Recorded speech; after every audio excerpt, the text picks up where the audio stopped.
বাংলাদেশের যত অর্থ সম্পদ সবকিছু পাচার করা। একটা দলের আর কিন্তু বাংলাদেশকে ভালোবাসে না।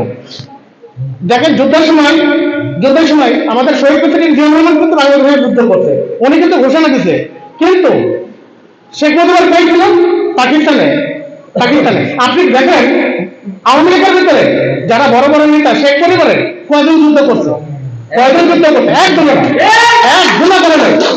ওরা পাকিস্তানে বসে জেলখানার ভিতরে বসে মুরগি রান খাইছে। দেশে যুদ্ধ করছে একমাত্র বিএনপি দেখেন যত মুক্তিযোদ্ধা বিএনপির ভিতরে আছে, আওয়ামী লীগের ভিতর নাই।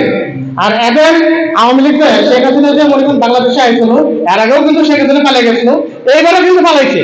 এই দেশের ইতিহাসে প্রথম 350টা আসনে 350 এমপি, মানে ওই যে বাইতুল মুকাররমের খতিব সহ চৌকিদার থেকে মানে চৌকিদার মনে হয়ে গেছে।